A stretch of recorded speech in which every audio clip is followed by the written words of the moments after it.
आज मैं आपको एक अलग तरह के पराठा बनाने की रेसिपी बताऊंगी जो है स्वीट कॉर्न पराठा, भुट्टे का पराठा, मकई का पराठा। ये पराठा बनाने में बहुत ही स्वादिष्ट लगता है, खासकर बच्चों को बहुत पसंद है। मक्के को हम कई रेसिपी में इस्तेमाल करके इस चीज़ का स्वाद बढ़ा सकते हैं, तो इसी को ध्यान में रखते हुए आज मैं कॉर्न को पराठे में डालूंगी और वो स्वादिष्ट पराठे हम बनाकर तैयार करेंगे कि जिसका जवाब नहीं। तो चलिए शुरू करते हैं। इसके लिए रेसिपी को एंड तक देखिएगा। रेसिपी पसंद आए तो इसे हिट लाइक बनाइएगा, ज़्यादा से ज़्यादा फैमिली फ्रेंड्स में शेयर कीजिएगा और इसी तरह के मज़ेदार पराठे देखने के लिए हमारे चैनल को सब्सक्राइब करना नहीं भूलिएगा। सबसे पहले हम इसके लिए आटा लगाएंगे, तो यहाँ पर मैंने 2 बाउल में आधा बाउल कम गेहूं का आटा छान कर लिया है। आधा बाउल कम इसलिए लिया है कि आधा बाउल इसमें हम मैदा मिलाएंगे। आपको अगर पराठों का टेक्सचर मार्केट की तरह चाहिए तो आप टोटल मैदे का यूज कर सकते हैं। आधा मैदा या आधा गेहूं का आटा भी ले सकते हैं। स्वाद के साथ साथ पराठे हेल्दी भी बने, तो इसके लिए मैं यहाँ पर गेहूं का आटा ज्यादा इस्तेमाल कर रही हूँ। बस मन को समझाने के लिए हाफ बाउल इसमें मैंने मैदा डाल दिया। अब इसमें हम डालेंगे अजवाइन हाथों से क्रश करके। क्वार्टर टी स्पून लाल मिर्च पाउडर डालेंगे और इतना ही इसमें हम हल्दी पाउडर डालेंगे। स्वाद अनुसार इसमें डाल देंगे नमक। बारीक कटा हुआ आप चॉप्ड फ्रेश धनिया डाल दीजिए। इस वक्त मेरे पास फ्रेश नहीं है, मेरे पास छाया में सुखाया हुआ है, वही इस्तेमाल कर रही हूँ। आप फ्रेश डालेंगे तो इसका टेस्ट ज़्यादा अच्छा आएगा। सभी ड्राई इंग्रेडिएंट्स को पहले चम्मच से अच्छी तरह से मिक्स कर दीजिए।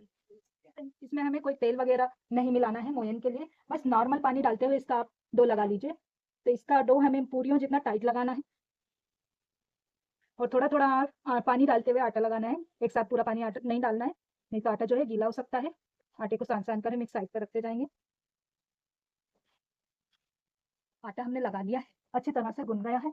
और अब इसे हम कवर करके 10 मिनट के लिए रेस्ट के लिए छोड़ देंगे। भुट्टे के दाने हैं, इस तरह से बॉईल करके आप निकाल लीजिए और इन्हें ठंडा कर लीजिए। और अब इनको हम एक मिक्सी का जार लेना है और इन भुट्टे के दाने को इसमें डाल करके हम हल्का सा दरदरा पीसेंगे। बहुत हल्का पीसना है इसे।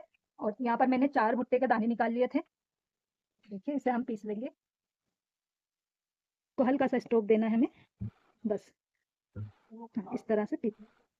भुट्टे के दाने पीस गए हैं और इसे पीसने के लिए मैंने पानी का इस्तेमाल बिल्कुल भी नहीं किया है और ये बढ़िया से पीस कर तैयार हो गए हैं और इसे हम एक प्लेट में निकाल लेंगे। और अब इसमें हम डाल देंगे एक प्याज बारीक बारीक चॉप करके। इसका पानी जो है निचोड़ लीजिए और साथ में इसमें हम डाल देंगे 10-12 लहसुन की कली बारीक चॉप करके। आप प्याज और लहसुन अगर नहीं खाते, पसंद नहीं करते हैं, तो इसे बेशक स्किप कर दीजिए।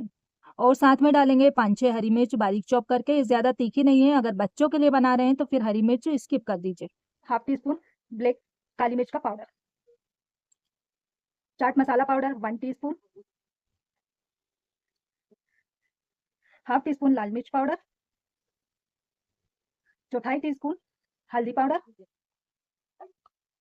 हाफ टी स्पून धनिया powder, half teaspoon red chilli flakes, half teaspoon नमक आप अपने टेस्ट के अकॉर्डिंग डालिएगा। बारीक चॉप किया फ्रेश हरा धनिया डाल दीजिए। खूब अच्छे से आप इसे हम चम्मच से मिक्स कर देंगे। पराठे की रेसिपीज मेरे चैनल पर बहुत सारी ऑलरेडी अपलोड है, अगर आपने वो नहीं देखी है तो लिंक आपको मैं दे दूंगी डिस्क्रिप्शन बॉक्स में या फिर आई बटन पर, वहां से आप उसे चेकआउट कर लीजिएगा। ये पराठे बहुत ही डिलीशियस, बहुत टेस्टी बनते हैं और इस तरह से आप इसे बनाएंगे ना बहुत अच्छे बनेंगे। आप चाहें तो इस फीलिंग को पका कर ले सकते हैं, इसमें तड़का लगा सकते हैं। आपसे इस तरह से ये परफेक्ट है। आप इस तरह से बनाएंगे, सिर्फ पराठे के लिए नहीं है, इस स्टफिंग से आप कचौरी बना सकते हैं, समोसा बना सकते हैं, या आप किसी भी तरह का भर करके नाश्ता बना सकते हैं। सभी में ये फीलिंग चलेगी। अब इसे साइड पर रखेंगे। 10 मिनट के बाद आटा सेट होकर तैयार है। इसमें थोड़ा सा तेल डालकर इसे फिर से मसल कर चिकना कर लीजिए। फिर इसके बाद तवे को गैस पर रखकर चालू कीजिए और तवे को गर्म कर लीजिए। अब गूंदे हुए आटे में से थोड़ा सा आटा निकाल करके गोल लोई बना लीजिए। लोई को थाली में एक साइड पर रखते जाइए। अब पटे पर थोड़ा सा आटा डस्ट कीजिए और इस गोल लोई से पतली और बड़ी रोटी बेलकर तैयार कर लीजिए। जितनी पतली रोटी बेलेंगे उतना क्रिस्पी पराठा बनकर तैयार होगा। आप इन पराठों में प्रोटीन बढ़ाने के लिए कसा हुआ पनीर भी भर सकते हैं। अगर आपके बच्चों को पनीर पसंद है तो आप कसा हुआ प्रोसेस्ड चीज भी भर सकते हैं। इसकी जो मोटाई आप देख लो, इतनी पतली रोटी बनाना है। रोटियों को बना बना कर आप एक किचन टॉवल पर रखते जाएं। और ये जो स्टफिंग है इसके ऊपर हम बीच में रखेंगे, तो जिस तरह से इसे हम समोसे वगैरह बनाते हैं ना, सेम उस तरह से हमें इसकी स्टफिंग रखना है। थोड़ा सा इसको फैला देते हैं। देखिए इस तरह मैं फैला देती हूँ, तो इसे भर दीजिए आप। भरने के बाद इसको एक सिरे से उठाइएगा और इसके ऊपर इस तरह होल्ड करें। इस पर थोड़ा सा हम पानी लगा लेंगे जिससे ये अच्छे से चिपक जाएगी। और दूसरा सिरा भी उठाकर इसके ऊपर फोल्ड कर लीजिए। जो कोने हैं इसको अच्छी तरह से कर लीजिए। थोड़ा सा पानी इस पे भी लगा लीजिए और इसको उठा करके हम इसके ऊपर ऐसे फोल्ड कर देंगे। देखिए ये बन गया। इस पराठे को आप गोल भी बना करके तैयार कर सकते हैं। तो इसका तरीका भी मैं आपको बताती हूँ। एक गोल रोटी ले लीजिए, उसके ऊपर स्टफिंग डालकर अच्छी तरह से फैला लीजिए सभी तरफ। बस इसके जो किनारे हैं पाव इंच की छोड़ दीजिए, थोड़ी थोड़ी सी। अब ये फैलाने के बाद एक रोटी और लीजिए, इसके ऊपर रखिए बराबरी से और सभी तरफ जो किनारे हैं इस पर पानी लगा लीजिए और पानी लगाने के बाद इन्हें अच्छी तरह से चिपका लीजिए। अब एक कांटा ले लीजिए और इससे इसके किनारों पर आप डिजाइन भी डाल सकते हैं इस तरह। कांटे से जो उस पे निशान आप केयरफुल लगाइएगा कि डिज़ाइन जो है स्टफिंग के बाहर बाहर आए, वरना स्टफिंग जो है ये फट जाएगा तो बाहर निकल सकती है। इस तरह से देखने में भी बहुत खूबसूरत लगता है। बढ़िया डिजाइन बन गई और इसको अब हम फ्राई कर लेंगे। हमें तवे पर डाल देना है। तो मीडियम टू हाई फ्लेम पर इसे हमें सेकना है। जब ये एक साइड से सिक जाए तब इसे हम पलटेंगे।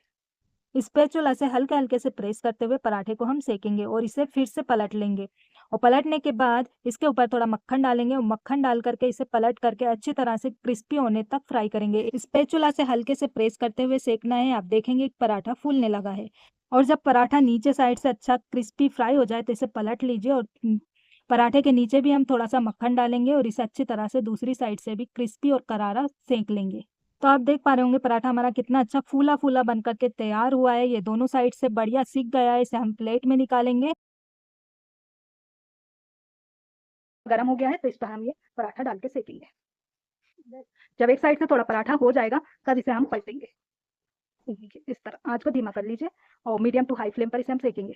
तो इसे 1 से 2 बार इसे पलट लीजिए और फिर इसके ऊपर हम थोड़ा सा मक्खन डाल करके पलट लेंगे और इसको सेक लेंगे। देखिए इस तरह बढ़िया से कलछी से इसे प्रेस कर देंगे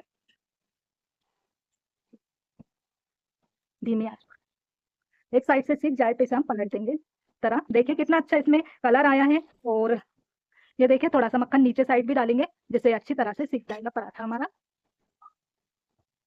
बढ़िया से सीख गया है, बहुत अच्छा कलर आ गया है इस पर और इसे हम एक प्लेट में निकाल लेंगे। इस तरह से आप पराठे बनाएंगे ना, समोसे कचौरी भूल जाएंगे। स्टफ्ड पराठे बहुत ही टेस्टी बने और गर्मा गर्म इसे हम अचार के साथ, फ्राई मिर्ची के साथ या फिर किसी भी तरह की चटनी, टमाटर केचप के साथ सर्व कीजिए। खाने में बहुत ही लजीज लगते हैं। मुझे स्वीट कॉर्न पराठा दही से खाना बहुत पसंद है, बहुत अच्छा लगता है। आपको अच्छा लगता है तो कमेंट करके ज़रूर बताइएगा और पराठे की रेसिपी पसंद आई तो प्लीज़ वीडियो को लाइक शेयर और सब्सक्राइब करना नहीं भूलिएगा। इसी तरह की और भी मज़ेदार वीडियोस देखने के लिए SataChemY Shamsun Kitchen.com को सब्सक्राइब करना नहीं भूलिएगा। वीडियो को यहाँ तक देखने के लिए आपका बहुत बहुत शुक्रिया।